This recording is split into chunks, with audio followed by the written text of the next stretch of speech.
Hey Girl Scouts, and welcome back. This time we are going to be making a homemade snow globe. Thank you to Cadet Girl Scout PJ from Troop 50199 for your help. To start, you're going to need jars. If you want your own figurine, we chose to use acrylic paint to paint the outside, and these are the figurines we chose. I have a Santa, and PJ was going to use her ballerina. We also used glitter and floating snowflakes. So to start, we chose our paintbrushes, see? And we chose our paint. We also used a hot glue gun to glue on the figurines.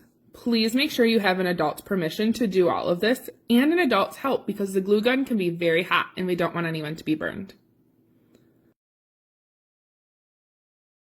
All right, this is the jar we're using. It's just a standard mason jar, and you can use ones that have a wide mouth lid. Mine was a wide mouth. PJ's was regular.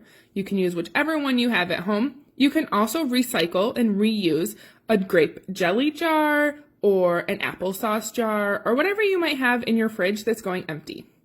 So we're going to fast forward here as PJ and I paint our jars, and you'll get to see part of the process as we'll show you as it comes by.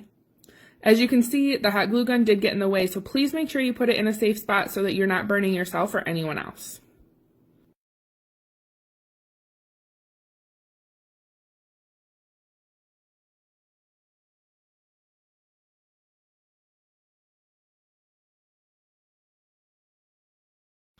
Just so you know, the painting part of this process is probably the longest part that you're going to have. You have to wait for it to dry before you can add the insides, and you want to make sure that it is exactly as you want it, because once you've got it done, it's really hard to get off, especially with acrylic paint.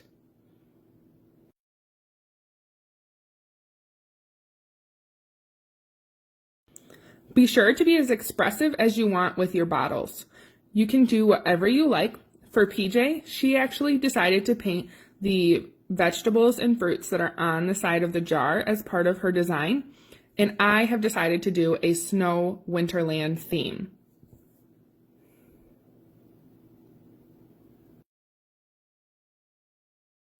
We're going to really quickly zoom past part of our painting. You guys are not supposed to copy us. It's supposed to be completely unique to you. So you guys don't need to watch this. I just want you to see that we did take the time to hand paint these on our own.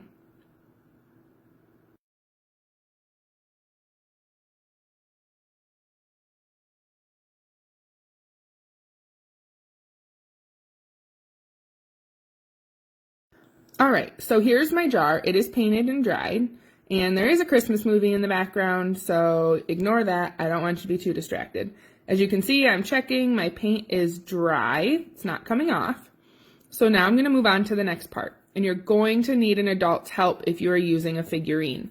You do not have to do this part, but I did take my Santa Claus and put hot glue on the bottom, and I am going to stick him to the inside of my soon-to-be snow globe. Make sure you use a parent. It's hot.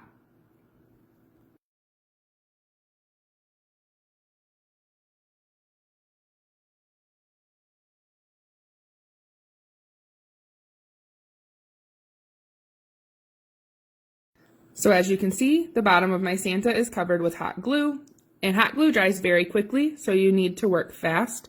I did stick him to the actual glass bottom. You can do it the other way around, and you can stick him to the lid if you want. However, if you're going to do that, before you paint, make sure you paint on the right side of the bottle.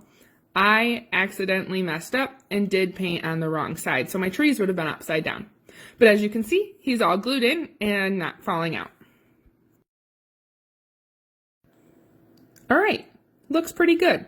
I'm happy with that. So I am going to move on to the next step.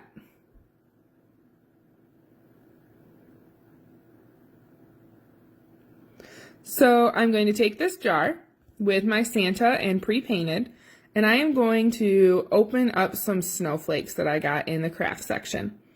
They were found with the beads, and all I'm going to do is I'm going to put those in there, and those are going to be some big pieces to float around on the inside of this snow globe.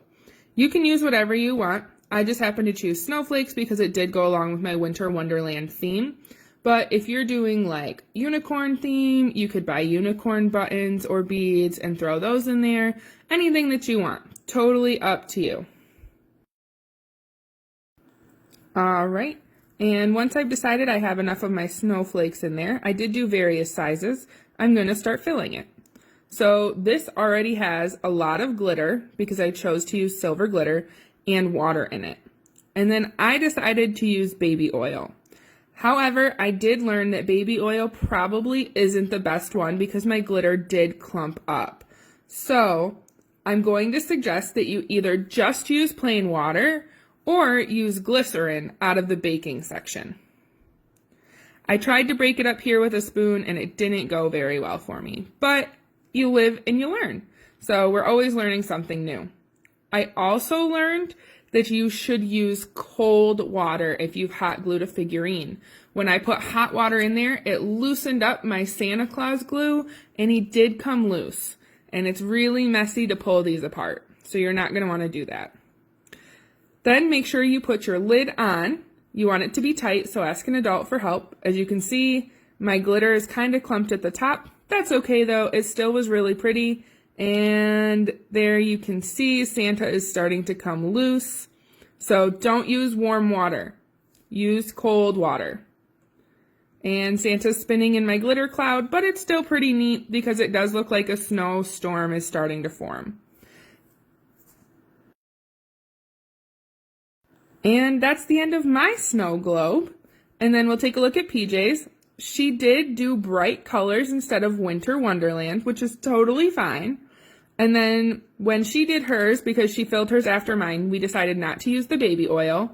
And she just used water and glitter. And you can see that the glitter moves around way better in hers. She did have some thicker glitter in there, so that's what you can see floating around in there. And it looks awesome. She even decided no figurine. Thanks for joining us today, and see you next time.